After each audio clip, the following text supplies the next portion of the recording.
Hello నమస్తే, నేను Ashok. Welcome to ప్రజా చైతన్యం. పార్టీ ఓడిపోయిన తర్వాత కూడా వైసీపీ పార్టీకి సంబంధించి చాలామంది ఎమ్మెల్యేలు కావచ్చు, ఎమ్మెల్సీలు కావచ్చు, రాజ్యసభకు సంబంధించిన సభ్యులందరూ కూడా పార్టీలు మారుతూ ఉన్నారు. పార్టీని విడిచిపెట్టి వైసీపీ నుంచి ఇతర పార్టీలోకి చేరుతున్నారు. కానీ చాలామంది సీనియర్ నేతలు జగన్మోహన్ రెడ్డికి అత్యంత సన్నిహితులుగా ఉండి, దాంతోపాటు రాజశేఖర రెడ్డితో ప్రయాణం చేసినటువంటి వ్యక్తులందరూ కూడా జగన్మోహన్ రెడ్డి వెంట ఉండి మళ్ళీ పార్టీని తిరిగి అధికారంలోకి తీసుకొచ్చేందుకు కూడా ప్రయత్నం జరుగుతుంది. అటువంటి కోవలో వచ్చేటువంటి ఒక సీనియర్ నాయకుడు ఎమ్మెల్సీ శివరామరెడ్డి గారు. శివరామరెడ్డి గారికి సంబంధించి ఆయన వైసీపీకి సంబంధించి కావచ్చు, లేదంటే గతంలో కాంగ్రెస్ పార్టీకి సంబంధించి కావచ్చు, ఆయన చాలా సుదీర్ఘంగా రాజకీయ అనుభవం కలిగినటువంటి నేత. ఏపీ రాజకీయాల్లో తనదంటూ ఒక ప్రత్యేక ముద్ర వేసినటువంటి వ్యక్తి. ప్రస్తుతం శివరామరెడ్డి గారితో మనతో పాటు ఉన్నారు. ఆయనతో మాట్లాడి ఏపీ రాజకీయాల గురించి తెలుసుకుందాం. శివరామరెడ్డి గారు నమస్తే. నమస్తే అండి. ప్రస్తుతం ఎమ్మెల్సీ, చాలామంది ఎమ్మెల్సీలు అందరూ ఒక్కొక్కరు చేజారుతూ వెళ్ళిపోయారు కూటమి సర్కార్ గెలిచిన తర్వాత. శివరామరెడ్డి గారిని ఎందుకు తీసుకునే ప్రయత్నం కూటమి మీద ధైర్యం చేయలేదు? వీళ్ళు రారు అనేది తెలుసు. గట్టిగా వాళ్ళు రాజశేఖర రెడ్డి అన్న గారి ఫ్యామిలీతో ఉంటారు, జగన్మోహన్ రెడ్డి గారితో ఉంటారు, వాళ్ళందరికీ తెలుసు. కాబట్టి ఆ ప్రయత్నాలు ఏమి చేసే సాహసించరు, వాళ్ళ ఆలోచన కూడా చేయరు. కాబట్టి ఏదైనా అటు ఇటు ఉన్నారన్న వాళ్ళని వాళ్ళని ఏమైనా ప్రయత్నం చేయొచ్చేమో, కానీ ఇంకా అలాంటి సందర్భాలే లేవు అన్నప్పుడు ఇంకెందుకు ప్రయత్నం చేస్తారు? ఓకే. కాబట్టి వాళ్ళు జగన్మోహన్ రెడ్డి గారు విడిచిపెట్టిపోయేదేమి ఉండదు. మంచి కావచ్చు, చెడు కావచ్చు, ఏదైనా ఆయనతో పాటు ఉంటామని చెప్పి ఎప్పుడో డిసిషన్ తీసుకున్నాము. మా అమ్మగారు కూడా రాజశేఖర రెడ్డి అన్న గారంటే బాగా ఫ్యామిలీ, జగన్మోహన్ రెడ్డి గారంటే బాగా ప్రేమ. మీరు ఎట్టి పరిస్థితుల్లో మీరు జగన్మోహన్ రెడ్డి గారితోనే ఉండాలి అని చెప్పి కూడా ఆమె చెప్పి, అంటే వాళ్ళు లాస్ట్ ఇయర్ ఇదైంది అనుకోండి. అదే దాంతో అందరి అభిప్రాయం కూడా ఆ కుటుంబం అంటే ఒక రకమైన సాన్నిహిత్యము, వాళ్ళంటే గౌరవము, ప్రేమాభిమానాలు కూడా ఉన్నాయి. కాబట్టి అభిమానము ఉన్నాయి, ప్రేమ, ఆ కుటుంబంతో అవినాభావ సంబంధాలు ఉన్నాయి.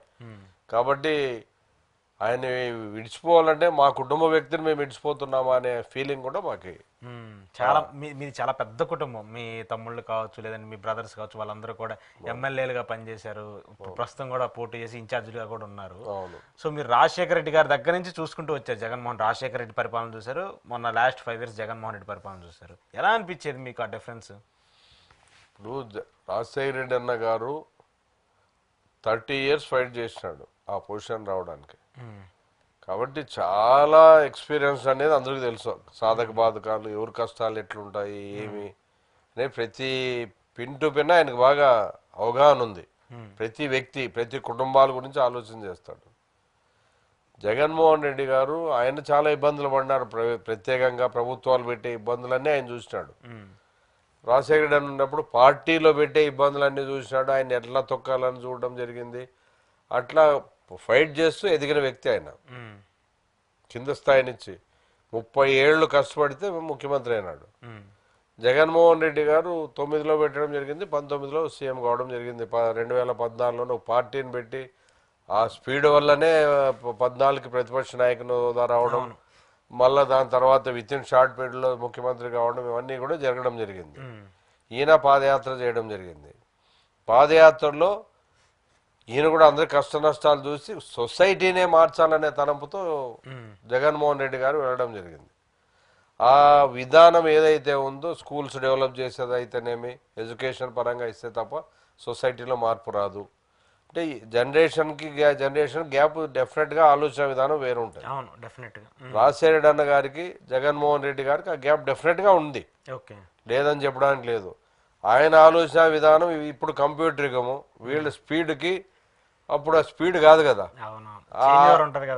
అదే మరి ఆ గ్యాప్ డెఫినెట్ గా ఉంటది.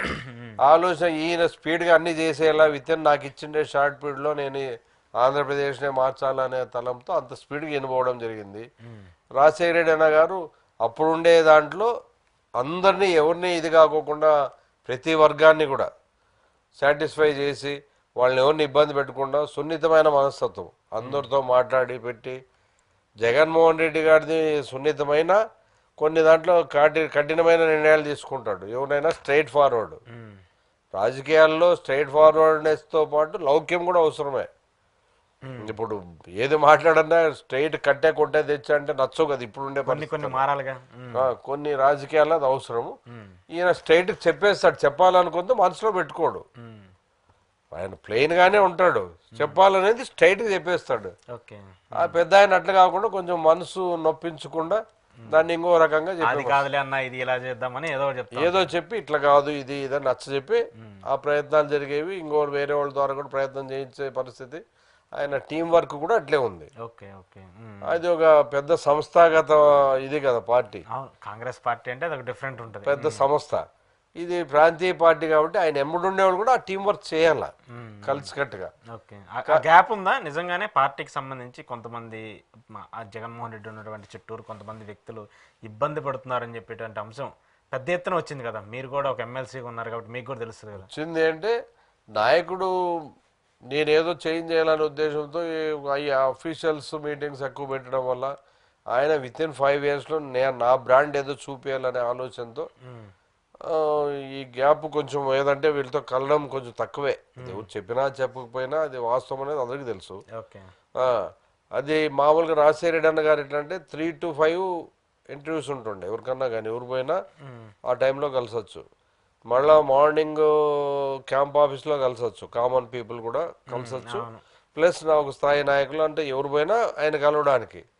మళ్ళా రాత్రి ఏదైనా అవసరం ఉండి అంత ఇది ఉన్నా కూడా సాయంత్రం మరి క్యాంప్ ఆఫీస్కి పోతే రాత్రి కూడా కలిసే అవకాశం ఉండే 7, 8 అట్లా ఆ టైం వరకు. అంటే ఏ ఏ టైం వేస్ట్ చేయకుండా అన్ని రకాలుగా అందరినీ సాటిస్ఫై చేయగలిగినాడు. ఓకే ఓకే ప్రతి వాళ్ళ ఇది అనుకుంటా. జగన్మోహన్ రెడ్డి సార్ ఆలోచన విధానం ఏమంటే ఇంప్లిమెంట్ చేయాలా, సొసైటీని ఎంత స్పీడ్గా నేను మార్చాలా, అఫీషియల్స్ అయితే నాకు ఇంకా ఎక్కువ ఫీడ్బ్యాక్ ఇస్తారనే ఆలోచన ఆయన కావచ్చు. పొలిటికల్ లీడర్లు స్వార్థంగా ఉంటారేమో, ఈ అఫీషియల్స్ చెప్పేది అయితే కరెక్ట్గా ఉంటుందేమో అనే ఆలోచన కూడా ఉండొచ్చు ఆయనకు. ఆ ఆలోచనతో కూడా కొంచెం అఫీషియల్కి ఎక్కువ టైం స్పేర్ చేయడము, దీనివల్ల అనుకున్నంత ఫండ్స్ కూడా మనకు లేకపోవడము, కరోనా పీరియడ్ రావడము, 2 years 2.5 years రావడం వల్ల కూడా అప్పుడు అందరిని కలవాలంటే కూడా భయం కదా. అలాంటి పరిస్థితుల్లో కూడా అదే జగన్మోహన్ రెడ్డి గారి ప్లేస్లో చంద్రబాబు నాయుడు గారు ఉంటే మరి పరిస్థితి ఎట్లుంటున్నది. కానీ ఈయన ప్రతి వాళ్ళు కూడా ఆరోగ్యరీత వాళ్ళ కేర్ ఇంటి వాడికంటే ఎక్కువ తీసుకున్నాడు.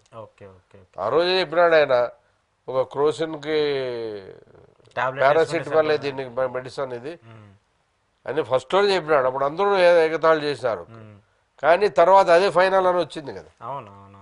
అంటే అంత షార్ప్ మెంటాలిటీ అయింది. అవును.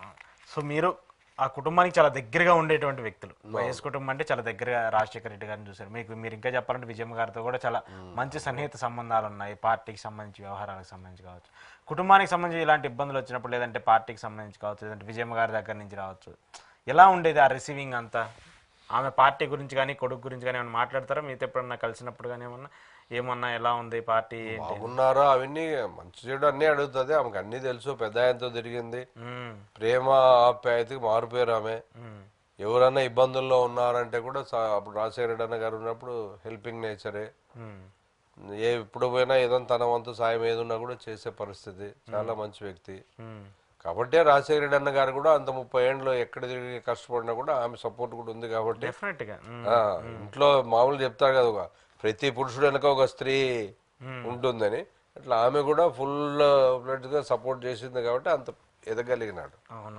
ఇప్పుడు మన సార్ కూడా భారతమ్మ గారు వాళ్ళు ఆయన తిరిగే పాదయాత్ర కావచ్చు, ఇంకోటి కావచ్చు, కష్టానికి సపోర్ట్ ఉంటుంది. ఏ వ్యక్తి అయినా ఒక స్త్రీ ఉంటుంది. విజయమ్మ గారు కూడా అవుట్రేట్ గా రాజశేఖర రెడ్డి అదే ప్రేమ కొడుకు మీద ఉంటుంది కదా. ఉంటుంది డెఫినెట్ గా, ఎవరికి లేకుండా ఏమి ఉండదు.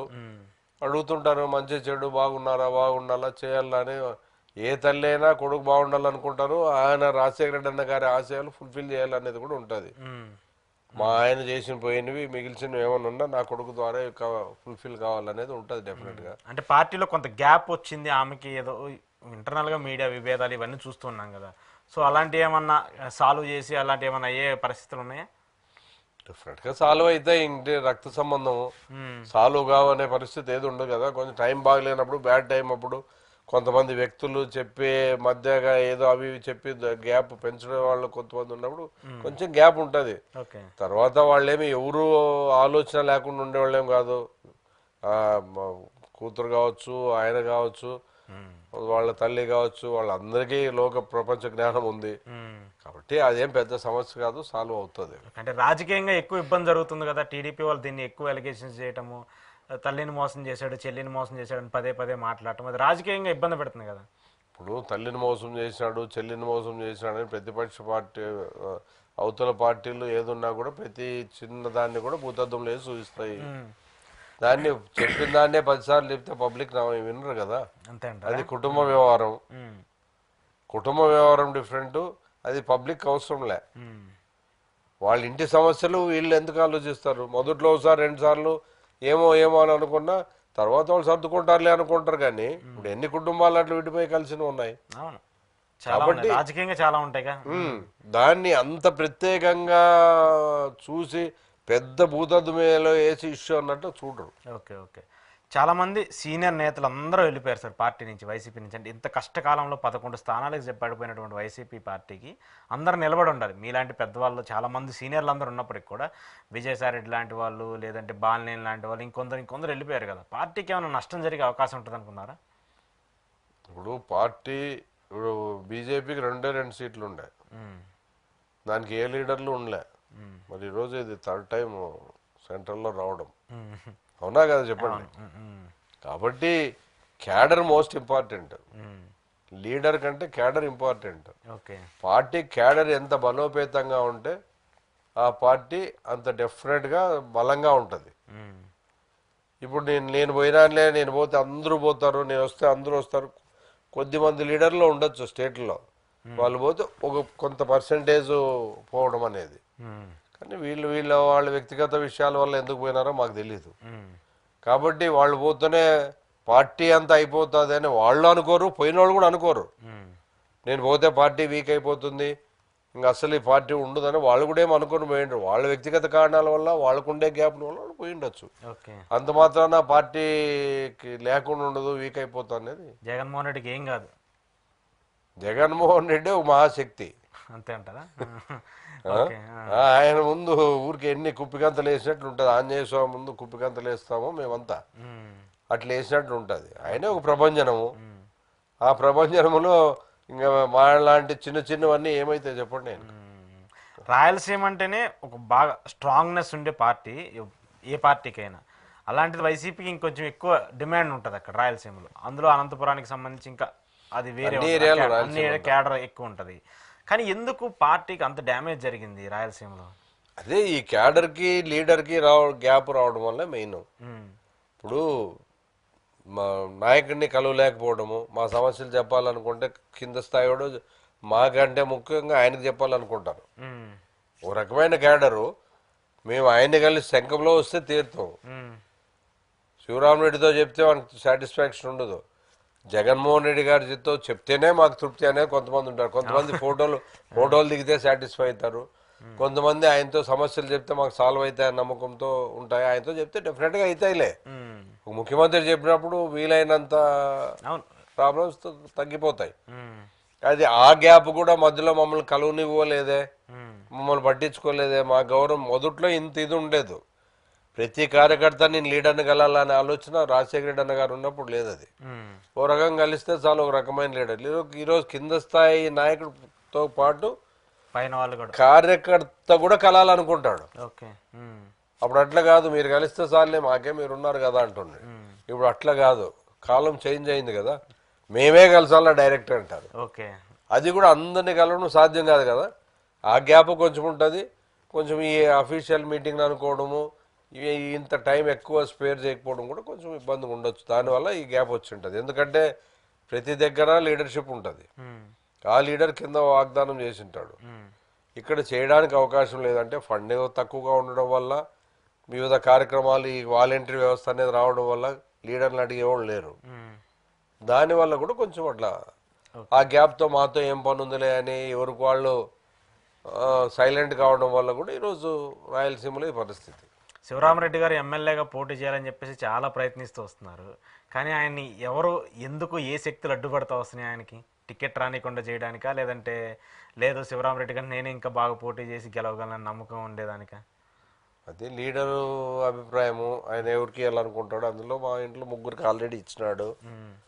3కి ఇచ్చినారనే వీళ్ళ ఇంట్లో అందరికి 4 అంటే ఒకే కుటుంబానికంటే ఇంకా కొంతమంది అడుగుతారనే ఇది కూడా ఉండొచ్చు. మరి మీరు చెప్పినట్లు కొన్ని శక్తులు కూడా అడ్డుపడుతుంటాయి. ఎవరి సెల్ఫిష్నెస్ వాళ్ళకు ఉంటుంది. కాబట్టి ఇవన్నీ కారణాలు కూడా ఉంటాయి. దాన్ని మనం మన రాతుంటే అవుతుందిలే అనుకునే స్థాయిలో నేను ఉంటాను. నేను దేని గురించి పెద్దగా ఆలోచన చేయను. మనకు భగవంతుడు రాసింటే డెఫినెట్గా అవుతుంది. అది కాకున్నప్పుడు మనం ఎవరి మీద ఏడ్చడం ఎందుకనే ఆలోచనతో ఉంటాను నేను ఎప్పుడు. కానీ పోటీ చేయాలని ఉందా మీకు? అసెంబ్లీకి వెళ్ళాలని ఉందా? అవకాశం ఇస్తే చేస్తాము. ఆయన యంగ్ జనరేషన్ రావాలంటున్నాడు కాబట్టి అధికంగా డిసిషన్ తీసుకుంటే అందరికీ ఈ మధ్య సన్ స్ట్రోక్ ఉంది. ప్రతి వాళ్ళకి ఉంటది కాదు, ప్రతి వాళ్ళకి రావాలా మన వాళ్ళు ఉండాలా అనుకుంటారు కదా. ఇప్పుడు మీ నియోజకవర్గంలో రెండు వైసీపీ గ్రూపులు ఉన్నాయి అనుకోవాలి. అప్పుడు గ్రూపులు డెఫినెట్ గా ఇంకా మీకు అనుకునే 10 మంది ఉన్నా మీదో గ్రూప్ ఉంటుంది, 5 మంది ఉన్నా నాదో గ్రూప్ ఉంటుంది. గ్రూప్ అంటే వాళ్ళ మీద నమ్మకంతో పోతారు, కానీ పైకి వచ్చే లోపల జగన్మోహన్ రెడ్డి గ్రూప్ ఒకటే ఉంటుంది. కింద స్థాయిలో వేరే ఎన్ని ఉన్నా కూడా పైకి వచ్చే లోపల ఆయనే కదా లీడర్. అట్లా గ్రూప్ గా విభజించింది కూడా కొంతమంది స్వార్థపరులే. ఆ వర్గము ఈ వర్గము అందరూ వైఎస్ఆర్ వర్గమే, జగన్ వర్గమే. ఆ రకంగా ఒక లీడర్ అనేవాడు కలుపుకొని పోవాలి అందరినీ. మామూలుగా మేము అప్పుడు ఏదైనా ఎవరైనా అలిగినారంటే వాళ్ళ ఇంటితో పోయి మాట్లాడి మళ్ళీ పట్టుకొచ్చుకుంటుండే. ఇప్పుడు అట్లా కాదు, ఉన్నవాళ్ళనే దూరం చేసుకొని ఆ వర్గం వేరు, అవతల పార్టీ వాళ్ళకంటే మన పార్టీ వాళ్ళకే హాని చేయాలనుకునే ఆలోచనతో ముందు పోయే నాయకులు ఉంటే కొంచెం ఇబ్బందులు ఉంటాయి అందరికి. పార్టీ ఇంపార్టెంట్ అనే ఆలోచన చేస్తే వ్యక్తిగతంగా నేను ఇంపార్టెంట్ కాదు, పార్టీ ఇంపార్టెంట్. పార్టీ అంటే జగన్ గారు ఇంపార్టెంట్, ఆయన్ని దృష్టిలో పెట్టుకొని పోవాలి మనం. ఇప్పుడు నాకు ఇస్తే ఆలోచన చనిపోయేవాడు రాజకీయాల్లో ఎట్లా అంటే చనిపోయి పీనుకు ఇస్తే కూడా వాడికి ఆశ ఉంటుంది, నేను మళ్ళీ ఒకసారి మళ్ళీ గెలవాలా మళ్ళీ పోవాలా ఒకసారి చూడాలా. రాజకీయాల్లో ఒకసారి దీంట్లోకి వచ్చిన తర్వాత ప్రతి వాడికి అది ఉంటుంది. అది నాతో అవుతుందా కాదని డిఫరెంట్, కానీ ఆలోచన దాని మేము కావాలి చనిపోయి మినిట్ ముందు కూడా అట్లుంటది. కాబట్టి అంటే మీ అన్నదమ్ముల అందరూ కూడా ఆల్రెడీ ఎమ్మెల్యేలుగా పనిచేసి ఉన్నారు కదా, ఆ లెవెల్లో ఉన్నప్పుడు అనిపిస్తుంది కదా, నేను కూడా పోటీ చేస్తుంటే గెలిచేవాళ్ళం, నేను కూడా అసెంబ్లీకి పోయేవాడిని ఉంటుంది. అంటే మీరు ఎప్పుడు వెళ్ళారు కాంగ్రెస్ హయాంలో, కానీ మళ్ళీ ప్రస్తుతం ఈ ట్రెండీ రాజకీయంలో నేను ఉంటే బాగుండు, నా వాయిస్ కూడా వినిపిస్తే బాగుండు అనుకోవచ్చు కదా. చెప్తున్నా కదా, ప్రతి వాడికి ఆ కోరిక నాకు కూడా ఉంటుంది, నేను ఉండదు అని నేను చెప్పడంలే. కానీ అవకాశం బట్టి వాళ్ళ లీడర్ నిర్ణయాన్ని బట్టి ఉంటుంది, ఆయన ఆలోచన విధానం ఎట్లుంటుందో. ఇప్పుడు మా దాంట్లో ఇంతమందికి ఇస్తే వేరే కుటుంబాలు కూడా మాకంటే బలమైన క్యాండిడేట్లు స్టేట్లో ఎంతమంది ఉంటారు, చాలా మంది. మాకు అవకాశం ఆయన ఇచ్చినాడు కాబట్టి లాస్ట్ టైం మా వాళ్ళు 3 ఎమ్మెల్యేలు అయినారు, నేనే ఎమ్మెల్సీ కాగలి. ఆయన ఇచ్చినాడు కాబట్టి, అవకాశం ఇచ్చాడు కాబట్టి. గతంలో అయితే రాజశేఖర రెడ్డి అన్న గారు ఉన్నప్పుడు అంతకుముందు 2 ఎమ్మెల్యేలు ఉంటే నేను ఎమ్మెల్సీగా ఉంటే, అంతకుముందు ఒక ఆయన ఎమ్మెల్యేగా ఉండే, మేమిద్దరు ఉంటే, ఒకరు ఎమ్మెల్యేగా ఒకరు ఎమ్మెల్సీగా. మళ్ళా తర్వాత కూడా మంత్రాలయమైన మళ్ళా ఎమ్మెల్యే, మళ్ళా నేను ఎమ్మెల్సీగా అట్లే ఉండి. ఇప్పుడు ముగ్గురు ఓడిపోయారు కదా, ఇద్దరు ఓడిపోయినారు, ఒక ఆయన గెలిచాడు. మంత్రాలయం ఆయన గెలిచాడు, 13,000 చిల్లరతో గెలిచాడు. ఇంకా ఒక ఆయన 6,000 చిల్లరతో ఓడిపోయినాడు, అది కూడా గుత్తి అనే మండలంలో 4,000 చిల్లర నష్టం రావడం, అటు తాగునీళ్ళ ప్రాబ్లము ఇవన్నీ రావడం. ఇంకా 6,000 చిల్లర అంటే నథింగ్, అది నథింగ్. అంటే అది చిన్న చిన్న ఇబ్బందులు అక్కడ లోకల్ గా ఇబ్బందుల వల్ల కూడా అది ఎంత 4,000 వచ్చింటే అయిపోయిండు. ఈ తాగే నీళ్లు అంటే ఇప్పుడు 2,000 ఓట్లు తగ్గినా కూడా 4,000 ఓట్లు తగ్గిపోయాయి కదా. అవునవును, ఆ ఇబ్బంది ఉంటది కదా. అట్లా కొన్ని ఏదో చేయడం వల్ల ఆ గ్యాప్ వల్ల కూడా కొంచెం. ఓకే. ఇప్పుడు మళ్ళీ కన్సిస్టెంట్ గా రాజకీయంలోనే ఉండబోతున్నారు శివరామరెడ్డి గారు. ఎక్కడ దాన్ని మళ్ళీ బెరుకు లేకుండా, అటు పార్టీలు మారే అంశాలు ఇవన్నీ ఏం లేకుండా ఆయన రాజకీయాల్లో కంటిన్యూ అవుతున్నారు. అంతే, ఏం అవసరం ఏముంది, ఇంకా అక్కడ ఇక్కడ బెరుకుపోవాల్సిన అవసరం ఏముంది, చేయాల్సిన అవసరం ఏముంది. మాకు దేవుడు అవకాశం ఇచ్చినంత వరకు సొసైటీకి ఏదో చేయాలని, ఆ అవకాశం లీడర్ ఇస్తాడనే నమ్మకం మాకుంది. మేమేదో ఇంతమంది రాజకీయంలో ఉన్నా కూడా మా కుటుంబాలు ఒకసారి అయితేనే ఎక్కడికో దిగిపోతారు అందరూ. కానీ మీరు మా ఫ్యామిలీల గురించి అనుకోండి, ఏడుండల్లో అంతమంది ఉన్నా ఎంత ఉండాలో అంతట్లోనే ఉన్నాము. పక్క అవుట్లో మేము ఇంటర్ఫియర్ కాము, డెవలప్మెంట్కి ఆలోచిస్తాము, చేతనైనంత సాయం చేసే ప్రయత్నం చేస్తాము, సేవ. అంటే ఇప్పుడు మీరు ఎప్పుడన్నా అనుకున్నారా, నేనే పోటీ చేసి ఉంటే కేశవని ఓడిచ్చేవాడిని, లేదంటే కేశవకి నేను సరైన అభ్యర్థిని అని? ఇప్పుడు ఎందుకంటే కేశవ్ ఇప్పుడు ఆర్థిక మంత్రి అయిపోయారు, ఆయన రాష్ట్రంలో నెంబర్ 1 నెంబర్ 2 టాప్ 5 టీడీపీ లీడర్లు ఆయన కూడా ఒకరుగా చలామణి అవుతున్నారు కదా. అది చూసినప్పుడు ఏమైనా అనిపిస్తుందా మీకు? అది నేను అనుకోకూడదు, ఓటర్ అనుకోవాలా. అవునా? నా అంతకు నేను, నా కాళ్ళకి నేను మొక్కు నేను దేవుడు అనుకుంటే ఎట్లా? కేడర్లో తెలుస్తుంది కదా మనం తిరుగుతూ ఉన్నప్పుడు. అది వాళ్ళ నుంచి రావాలా అని చెప్తున్నాను. నేను గెలుస్తుంటే ఆయన పైన నేను అనుకోవడం కానీ ప్రతిపక్ష అవతల నాయకుడు అనుకోవాలా ఈయనైతే నాకు టఫ్ ఫైట్ ఏమో అని, ఉమ్, క్యాడర్ మాలి ఈయనంటే బాగుండేమో అని వీళ్ళు అనుకోవాలి. కానీ ఓకే. నాకు ఇచ్చింటే నేను ఓడిస్తుంటేనేమో, ఉమ్, ఇవన్నీ కల్పనలు కదా, మనం అనుకునేవి కాదు ఇవి. ఉమ్, యాక్చువల్గా జరగాలంటే క్యాడర్ అనుకోవాలా, ఉమ్, ప్లస్ ఈయనైతే గెలుస్తాడని లీడర్ అనుకోవాలా. ఓకే. అవతల అపోజిషన్ పార్టీ నాయకుడు కూడా వీలైతే మాకు టఫ్గా ఉంటుందేమో అని వాళ్ళు ఆలోచన చేయాల. ఉమ్, నా అంతకు నేను అనుకొని చెప్పుకొని నేను ఓడిస్తుంటేమో అని ఉమ్, నేను కళల ప్రపంచంలో వివరించను ఎప్పుడు, ఓకే. ఓకే. వాస్తవ ప్రపంచంలోనే పోతా.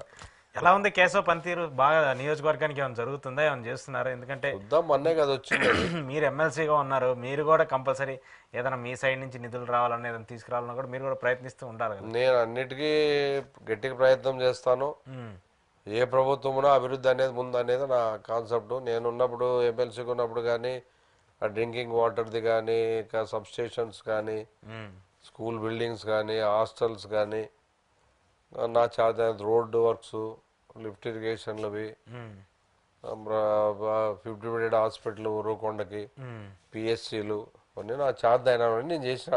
ఓకే. 5వ క్లాస్ నేను అప్గ్రేడేషన్ హై స్కూల్స్ కొన్ని చేయించడం జరిగింది. ఉమ్, లో వోల్టేజ్ ఉన్నంతో సబ్స్టేషన్ తీసుకొచ్చి మళ్ళీ ఈ ట్రాన్స్ఫార్మర్లు రావడానికి ఉమ్, నా చేత అయినంత వరకు, నా శక్తి ఉన్నంత వరకు చేసిన. ఓకే. ఉమ్, ఆ, కొన్ని ఏరియాలకు రోడ్స్, ఉమ్, ఎందుకంటే అప్పుడు ఆ ఫండ్స్ అంతే అవైలబిలిటీ ఉంటాయి ఆ లెవెల్లో. డైరెక్ట్ ఎమ్మెల్యే అయితే ఎక్కువ తెచ్చే అవకాశాలు ఉంటాయి, ఎమ్మెల్సీకి ఉన్నప్పుడు నీకేం సంబంధం అంటారు, ఉంటాయి కొన్ని పరిధులు ఉంటాయి కదా, ఆ పరిధిలోనే మనం మాట్లాడాలి. చేయాలా. ఉమ్, కాబట్టి ఆ లిమిట్స్ వరకు నేను చేయగలిగిన. ఓకే. ఉమ్, ఇప్పుడు మరి ఆయన ఈసారి అయినాడు కాబట్టి మనం చేయొచ్చు. మరి మంత్రి ఫైనాన్స్ ఆయన చేతిలో ఉంది కదా. అవును. ఉమ్, నేను మన టెంపుల్స్ కూడా డబ్బులు తీసుకురావడం జరిగింది. టీటీడీ బోర్డు ద్వారానేమి, మన ఎండోమెంట్ డిపార్ట్మెంట్ టెంపుల్స్ కూడా తీసుకొచ్చిన. ఓకే. ఉమ్, టీటీడీ నుంచి కళ్యాణ మండపాలు కూడా తీసుకురావడం జరిగింది, కొన్ని 2 ఏరియాలు అట్లా. ఉమ్, ఉమ్. బాగానే చేశారు అయితే మీరు నా- ఎమ్మెల్సీ ఉన్నంత వరకు నా- బాగానే నా చేసుకుంటారు. ప్రయత్నం నేను చేసిన. ఉమ్, ఉమ్, ఉమ్, ఇప్పుడు ఈ పీరియడ్లో ఏమంటే కరోనా రావడం వల్ల డబ్బులు ఆటాటికే కావడము, కొంచెం ఏంటి కూడా టైట్ కావడము, ఉమ్. ఆ ఇబ్బంది జరిగింది. ఉమ్, ఇబ్బంది. అది లేకోకుండా ఉంటే కూడా ఏం దాంట్లో కూడా చేసింది. మాకు అభివృద్ధి అనేది మోస్ట్ ఇంపార్టెంట్. అంతే అంతే. ఉమ్, అభివృద్ధి అనేది నా నేచర్ ఎట్లా అంటే, మనం పర్మనెంట్ కాదు, ఉమ్, ఎవరైనా సొసైటీ పర్మనెంట్. మా రాబో తరాలు పెట్టి వాళ్ళకి ఏం చేస్తామని ఆలోచన చేయాలి. ఓకే. ఓకే. రాబో తరాలకు ఇబ్బంది లేకుండా ఆ రోజు పెద్దలు చేశారు కాబట్టి ఈరోజు మనం ఈ స్థాయిలో ఉన్నాము. మనం కొద్దిగా గొప్ప సొసైటీకి చేసిపోతే కదా నెక్స్ట్ జనరేషన్ కూడా వాళ్ళ ఆలోచన విధంగా ఇంకా స్పీడ్గా వెళ్ళిపోయాక. అంతే అంతే. సో కంక్లూడ్ చేస్తే జగన్మోహన్ రెడ్డి భద్రతకు సంబంధించి చాలా పెద్ద ఎత్తున చర్చ జరుగుతుంది, ఆయనకి ఏదో జరగబోతుంది ఇది అని. సో ఏంటి, ఈ కూటమి సర్కారు ఉండి ఇప్పుడు సెక్యూరిటీ అయిపోవడం ఆయన వల్ల ఏమన్నా ఇబ్బంది జరిగే అవకాశం ఉంటుందా? ఇప్పుడు మా అనుమానం ఏమి అంటే, గెలిచిన తర్వాత అయ్యన్న పాత్రుడు గారితో ఎవరో ఒక థర్డ్ పర్సన్, నాకు తెలియదు ఆయన, అవును అవును అవును మాట్లాడారు. పార్టీ పోయింది కానీ ఆయన పోయలే వ్యక్తి ఉన్నాడు కదా అంటే దాని ఆలోచన విధానం ఎట్లుందో మీరు చెప్పండి. ఉమ్, ఎవరు ఇంతవరకు అట్లా ఆలోచన చేయలే అంటే, మెంటల్గా అట్లా కూడా ఉన్నారు వీళ్ళ క్యాడరు, వీళ్ళు అనుకుండే సలహాలు ఇచ్చేవాళ్ళు అనే ఆలోచన చేయాల్సి వస్తుంది. ఇప్పుడు మీరు 3 పార్టీలు కలిసి ఉన్నాయి, మీరంతా రూలింగే ఉండేది. 10 ఎమ్మెల్యేలు ఉండారా, 11 మంది ఎమ్మెల్యేలు ఉండారా అంటే ప్రజల సమస్యలు చెప్పడానికి అసెంబ్లీలో ఒక వాణి అంటూ వినపడాలి. ప్రతిపక్షం ఇవ్వడానికి చట్టాలు ఏముందని మీరు అనుకుంటే ఇవ్వచ్చు, ఉమ్, దాంట్లోనేమి ఇంతే ఉండాలి. అది వాళ్ళ చట్టాలు ఎన్నని పెట్టినలే, మీరు ఇస్తే ఎవరు వద్దనే వాళ్ళు ఉమ్, ఇస్తే కదా ప్రజావాణి మీకు వినపడుతుంది. మీ తప్పులు ఏమైనా చేస్తుంటే మీ దృష్టికి వస్తే మీరు సరిదిద్దుకోవచ్చు. అవి ఉమ్, మీకు విమర్శించేవాడు లేకుండా మీకు భజన చేసేవాళ్ళు ఉంటే మీ తప్పులు మీకు తెలిసే పరిస్థితి ఉండదు. ఎప్పుడే కానీ బలమైన ప్రతిపక్షం అనేది ఉంటే తప్ప మనం సొసైటీని బాగు చేయలేం. మన తప్పులు మనం ఎత్తి చూపేవాళ్ళు లేకపోతే చేసిన ప్రతి పని కరెక్ట్ అనుకుంటాం. ఓకే. పొగిడే వాళ్ళని నాకు రాజశేఖర్ అన్న చెప్తుండే, ఉమ్, మామూలుగా అప్పుడు కలిసినప్పుడు, పొగిడేవాడు ఎప్పుడు శత్రువు అంట, ఓకే. తిట్టేవాడు ఎప్పుడు మిత్రుడు అంట. ఉమ్, ఎందుకన్నా అంటే నీలోని లోపాలు ఎత్తి చూపగలవాడు వాడే నీ శ్రేయోభిలాషి. ఉమ్, నువ్వు తప్పులు చేస్తే దాన్ని నువ్వు అది సరిదిద్దుకున్నావంటే నీ స్థాయి పెరుగుతుంది. డెఫినెట్గా. ఉమ్, వీడు పొగిడేవాడు ఎప్పుడు నువ్వు పొగుడుతూనే ఉంటాడు, నీ జరిగినంత కాలం నీతో ఉంటాడు, నీ జరగకపోతే ఇంకొంత మళ్ళీ ఆడిపోయి ఇదే పని పడతాడు. ఉమ్, నిన్ను విమర్శించేవాడే నీ నిజమైన శ్రేయోభిలాషి అని. ఓకే. అంటే దాని అర్థం ఏమి? ప్రతిపక్షం అనేది మోస్ట్ ఇంపార్టెంట్. రాజశేఖర రెడ్డి గారి ఆలోచన ప్రతిపక్షం స్ట్రాంగ్ ఉండాలంటుండప్పుడు వాళ్ళ గళ్ళ వినపడినప్పుడే మనం చేయగలం, దాని మీద అలర్ట్ అవుతాం ఆ సబ్జెక్ట్ పైన ఏం జరుగుతుంది ఏంటి అనేది. వాస్తవాలు మీకు తెలుస్తాయి, మీ దృష్టికి వస్తాయి. వచ్చినప్పుడు మరి మరి మరి ఆలోచన చేస్తారు కదా. 10 సార్లు చెప్తే ఒకసారైనా ఆలోచిస్తారు కదా. ఆ రకంగా కావాలనుకున్నప్పుడు ప్రజాస్వామ్యంలో ప్రతిపక్షం మోస్ట్ ఇంపార్టెంట్. మీరు ఆ స్థాయి ఇవ్వాలి కదా. అసలు ఇప్పుడు మీరు మీకు హోప్ లేదన్నారు, 11 స్థానాలు వచ్చి ఎట్లా ఇస్తామని చెప్పేసి మాట్లాడుతున్నారు. నేను చట్టాన్ని ఇంత పర్సెంటేజ్ ఉండాలనేది కాదు అడుగుతున్నా. మా సమాజం బాగుండాలనుకున్నప్పుడు ఇచ్చేయి. 11 వస్తే ఇవ్వకూడదనేది నువ్వు ఇవ్వాలనుకుంటే మేము ప్రతిపక్షంగా గుర్తిస్తున్నామంటే నేనేం ఉరిశిక్షిస్తారా ఎవరైనా?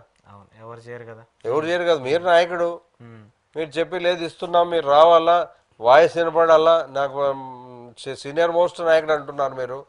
సీనియర్ మోస్ట్కి మీకు విషయాలు తెలియాలి కదా. మీరు పెద్ద మనసుతో పోండి, చేయండి. నేను తీసుకుంటున్నా ఈ డిసిషన్ అని తీసుకో. ప్రజలు కూడా హర్షిస్తారు కదా. సమాజంలో గౌరవం పెరుగుతుంది కదా, మీ హుందాతనం కూడా పెరుగుతుంది కదా. మరి నీకు 11 వచ్చినాయి. ఈరోజు అసెంబ్లీలు కూడా మేమున్నప్పటికీ ఇప్పటికి చాలా డిఫరెంట్గా ఉంది. చేంజ్ ఓవర్ కనిపిస్తుంది బాగా. ఇప్పుడు వ్యక్తిగత విమర్శలు చాలా తక్కువ, అప్పుడు సబ్జెక్టు మీదే పోయే పరిస్థితి. కానీ ఈరోజు ప్రతిపక్షం తిట్టడమే, వ్యక్తిగతంగా విమర్శించు, ఇదే ఒక పెద్ద గొడవలు అయిపోతున్నాయి.